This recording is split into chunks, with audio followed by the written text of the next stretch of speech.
Hey yo, it is me, Moldife, and this is What If Tanjiro's in My Academia Part 9. Hope you guys enjoy. Tanjiro wakes up on the train after a long nap and he gazes around the room. He sees Zenitsu Inosuke awaken and Tengen awaken as well right beside him, as Tengen asks if Tanjiro had a nice nap.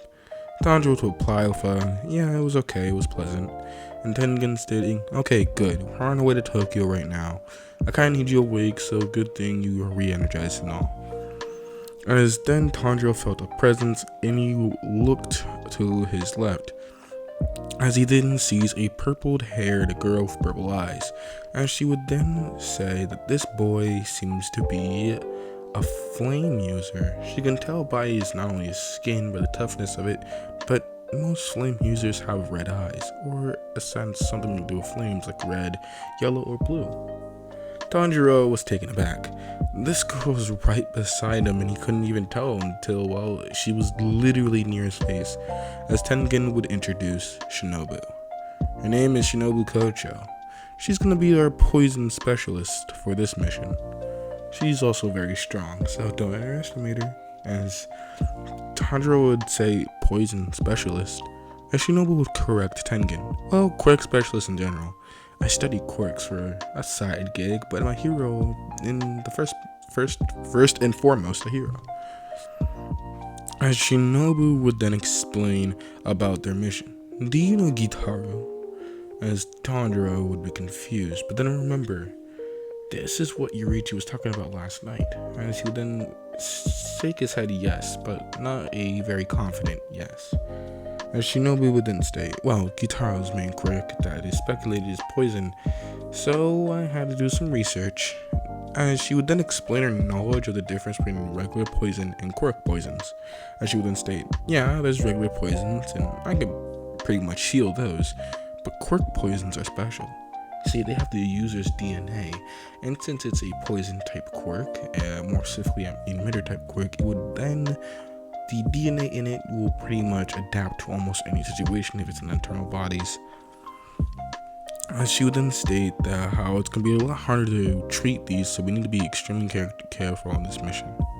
Tanjiro Chick said yes, as he'd still remember what Yurichi said.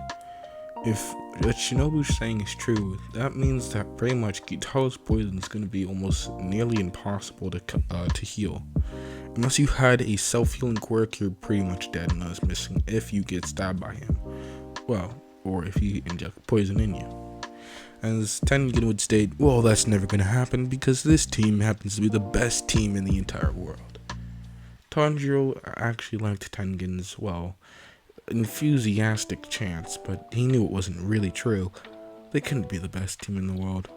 After all, Zenitsu Inosuke and him are all first years in the hero course. More specifically, he's from UA and Zenitsu is from, I don't know, another school randomly in Tokyo, in Japan. Same with Inosuke, it doesn't matter.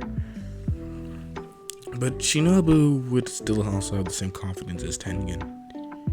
Team Uzui, as they're called, plus Shinobu, would arrive at Tokyo finally.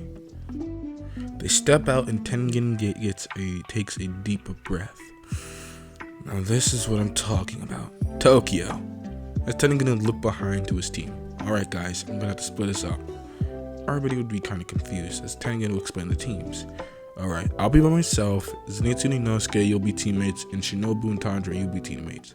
Tanjiro needs some experted wisdom, and since Zenitsu and Inosuke already worked together for a long time, I have confidence in this team. As he asked if anyone had any questions or concern, nobody really did. As Tengen would state, alright, look, we're not here to actually gain trouble. Yes, if we do run into Gitaru, then capturing him would be pleasant, but we're only here for the drugs and the quirk canceling bullets. Remember, we're not here to stop the villains, although that way, if we are confronted with that option, we should take it. We're here to retrieve items, you got it? So don't hurt yourselves. As he specifically looked at Tanjiro and Zenitsu. As he then would get back to schedule. Tengen would then state, alright, look, I'll check the north and east side of Tokyo. Zenitsu and Inosuke will check the west side of Tokyo. Tanjiro and Shinobu took the south side of Tokyo. As you then split everybody up, everybody went their respective ways. As Tanjiro would actually get some word of wisdom of Shinobu. She would then state, "This is a self-mission, so you shouldn't use those jet proportion things I read about. Those seem to make a lot of noise. How about you run on your tiptoes? Keep it quiet, but you're still fast." As she would then demonstrate, and Tanjiro would use the same. As Shinobu would then state, "But you also should kinda use the jet things. Look, you can use them as a boost on the ground, just don't use it to propulse through the air. We're here to check things out, like shady houses and stuff like that. So let's be quiet on this mission."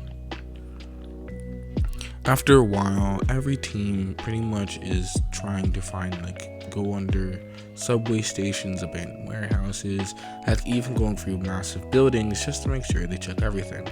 A few hours go by until Inosuke, over the common communication system in his ear, would then state something. Inosuke would comment, "The walls, they move like worms, but there's clearly nothing inside these walls. Guys, keep your guard up. Maybe this is someone's quirk trying to scare me." As Tengen would state, "If they know what your quirk is, some even have a bigger problem than before.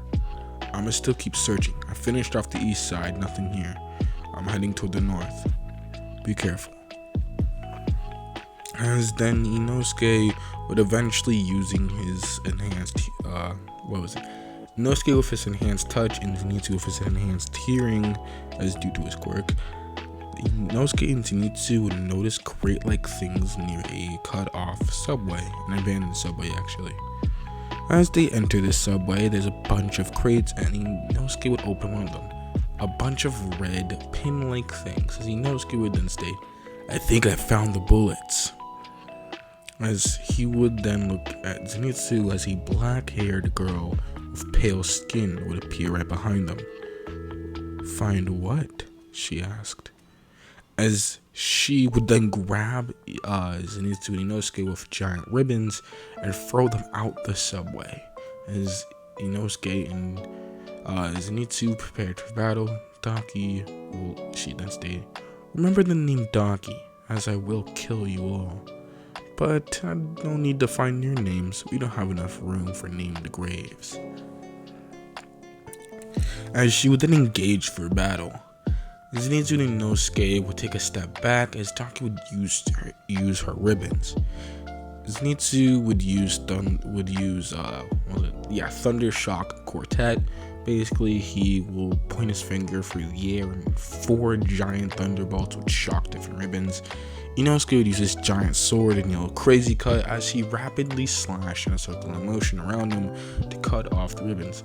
Daki would jump up to a building using her ribbons to boost her up, as she would relentlessly try and attack Zenitsu and Inosuke, cornering them into an alleyway, with both openings of the alleyway being covered with giant ribbons trying to attack them.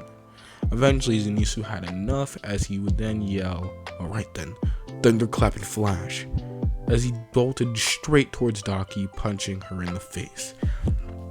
She would fly towards the direction of where the punch was landed, and then Zenitsu would then say, "Sixfold." As he did this, a 6th chained combo would happen, with the last hit being an uppercut. Daki would be flung toward the nearest building as she would try and use ribbons again, as she pretty much full body bandaged Zenitsu, but he would just simply have a burst of energy destroying the bandages. Inosuke would jump up to the rooftops and bolt as he yelled "Bull Rush." When he did this, he used his giant ass I want to say sharp, but like rigid swords, as he would slash through ribbons and then kick Daki in the face.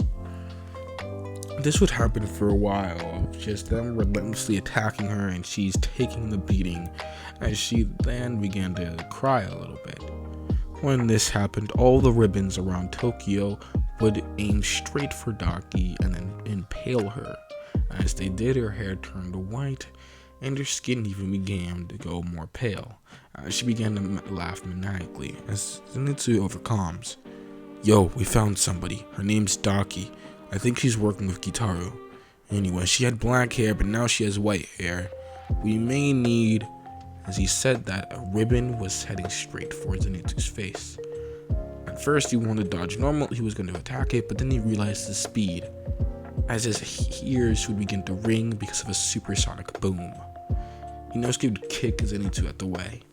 For the fastest member, you have the weakest reaction times. Even I could. As then around 3 ribbons would aim for his heart, as he would try and attack him, but all he could do was just dodge. What? These ribbons, they're faster? As Zenitsu would state, a sonic boom. That means they're moving at supersonic speeds. As he would go over comms. Somebody help us. You know where our location is. West side. East. As he would begin to faint a little. Help. She's moving so fast, she's creating sonic booms in my hearing. His ears would begin to bleed. Someone help us.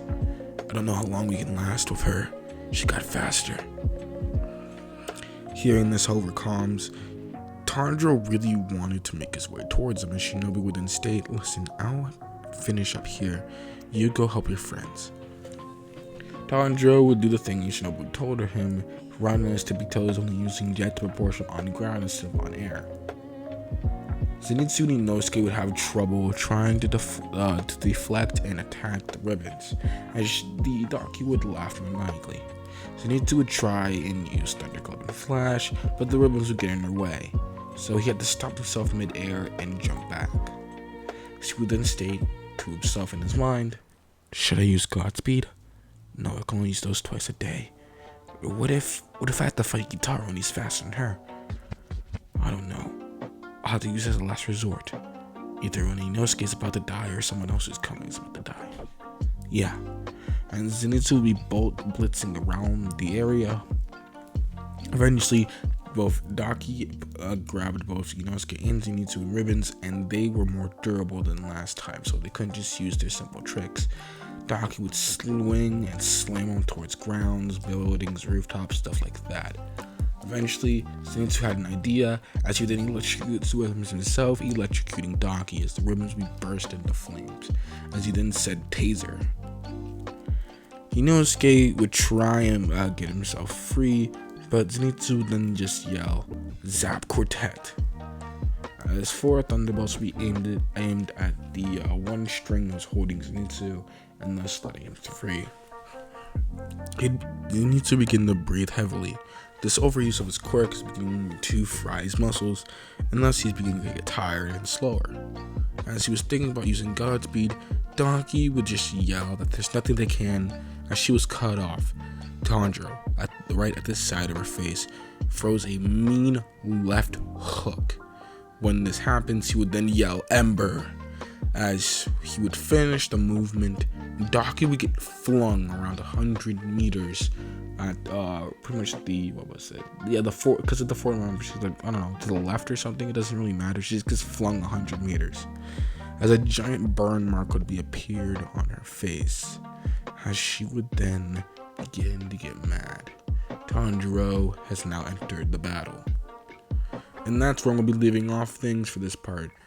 I know this part's gonna be a bit short, but I'm trying to make my videos shorter so I can rapidly, get them out. Tomorrow we're gonna do a different what if Izuku had what is all for one's quirk.